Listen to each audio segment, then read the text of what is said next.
This question was asked in NEET 2026 re-exam paper, and question is related with the average speed.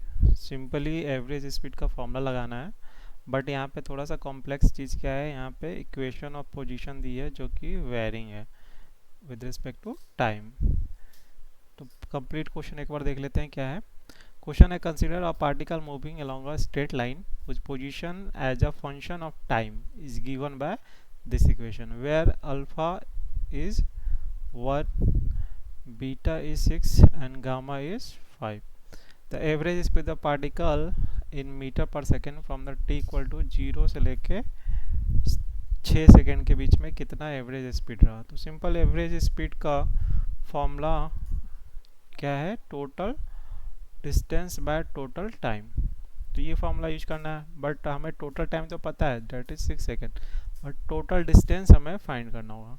अब यहाँ पे जो equation दिया है वो हम देखते हैं. तो इक्वेशन जो है अल्फ़ा बीटा गामा की वैल्यू रखने के बाद बन जाता है T square minus 6t plus 5. ये इक्वेशन है. अब ये पोजीशन का इक्वेशन है, तो हमें फाइंड करना है कि 6 सेकेंड में उसने कितना डिस्टेंस कवर किया. पहले हमें देखना होगा कि क्या ये स्ट्रेट लाइन में एक ही डायरेक्शन में मूव कर रहा है या फिर इसने डायरेक्शन बदला हुआ है. तो उसके लिए हमें वेलोसिटी फाइंड करनी पड़ेगी और देखना होगा क्या 0 से 6 सेकंड के बीच में कहीं वो डायरेक्शन तो नहीं बदल रहा अपना. तो उसके लिए सबसे पहले हम क्या करेंगे, वेलोसिटी फाइंड करते हैं. तो इक्वेशन डिस्टेंस इक्वेशन से वेलोसिटी फाइंड करने के लिए हम क्या करेंगे, डिफरेंशिएट कर देंगे विद रिस्पेक्ट टू टाइम. तो ये हमने डिफरेंशिएट किया तो 2t आ जाएगा माइनस 6 आ जाएगा. अब यहाँ देखो तो इसको हम 0 से इक्वेट करते हैं, यानी t इक्वल टू 6/2, यानी कि 3 सेकेंड पे उसने अपना डायरेक्शन बदल लिया है. क्योंकि वेलोसिटी 0 कहाँ हो रही है, तो वेलोसिटी, ये वेलोसिटी का इक्वेशन था, इसको हमने 0 से इक्वेट किया तो टाइम आ गया 6 सेकेंड, 3 सेकेंड, यानी 3 सेकेंड चलने के बाद उसने अपना डायरेक्शन बदला है. वेलोसिटी 0 हुई है, 0 हुई है मतलब कि उसने टर्न मारा है तभी उसका डायरेक्शन बदला है. ठीक है. और एक्सेलरेशन देखोगे तो फिर से इसका डिफ्रेंशिएशन कर देते हैं, तो ये आ जाएगा 2, यानी एक कांस्टेंट एक्सेलरेशन है. तो कांस्टेंट एक्सेलरेशन है. ठीक है. तो ये 0 से 3 सेकेंड तक उसने एक डायरेक्शन में गया है, फिर 3 से 6 तक दूसरे डायरेक्शन में गया है. अब हम फर्स्ट 0 से पहले 0 पे देखते हैं इसकी पोजीशन क्या है, ओरिजिन से स्टार्ट कर रहा है या पहले ही कुछ उसने डिस्टेंस कवर किया है. तो 0 पे हम देखेंगे, 0 पे देखेंगे तो t इक्वल टू 0 पुट करेंगे तो ये 0 हो जाएगा, ये 0 हो जाएगा 5, यानी कि 5 मीटर t इक्वल टू 0 पे उसने 5 मीटर पोजीशन पे था, यानी यहाँ पे था. अब 0 से 3 सेकेंड पे चलते हैं. तो 3 सेकेंड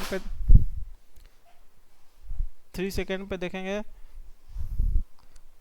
3 सेकेंड पे देखेंगे तो ये क्या बनेगा हमारा, ये 9 हो जाएगा, ये 18, ये 5 हो जाएगा.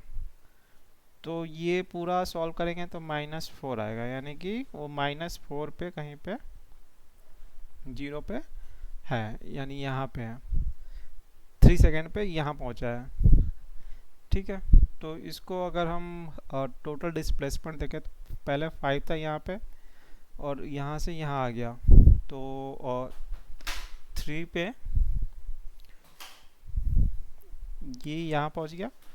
तो टोटल डिस्प्लेसमेंट जो हो जाएगा कितना हो जाएगा हमारा, 9, 18 प्लस 5, यानी कि ये हो गया -4 मीटर पोजीशन पे है. उसकी पोजीशन अभी यहाँ पे है. तो 0 से लेके 3 तक हम डिस्प्लेसमेंट देखें तो यहाँ 5 और प्लस में इधर 4 गया तो 9, यानी टोटल 9 उसने कवर किया. अब हम नेक्स्ट निकालते हैं उसकी पोजीशन 6 सेकेंड पे. तो 6 सेकेंड पे उसकी पोजीशन देखेंगे तो ये 36 आ जाएगा, ये -36 आ जाएगा, +5 आ जाएगा, यानी कि वो वापस 5 वाले पोजीशन पे आ चुका है, यानी कि वापस यहाँ आ गया. तो इस पोजीशन पे आ गया. तो अब टोटल 3 से 6 के बीच में उसका कितना मूवमेंट हुआ, तो यहाँ पे -4 से 5 जा रहा है, डेट मीन्स कि +9, यानी कि टोटल डिस्टेंस जो कवर कर रहा है वो 9 + 9 18। तो 18 मीटर का उसने डिस्टेंस कवर किया टोटल ड्यूरेशन में, और टाइम हमारे पास 6 सेकेंड है। तो एवरेज स्पीड जो हो जाएगी 18/6, तो ये आ जाएगा 3। तो 3 जो होगा हमारा मीटर पर सेकेंड जो होगा वो इसका क्या होगा, आंसर होगा। तो करेक्ट आंसर जो होगा ऑप्शन थर्ड, जो कि ऑलरेडी हमने यहाँ मार्क कर रखा है, तो आंसर थर्ड जो होगा इसका करेक्ट होगा। अच्छा क्वेश्चन था। डिफरेंशिएशन प्लस में डायरेक्शन चेंज का कंसेप्ट आएगा तभी आप इसको सॉल्व कर पाओगे।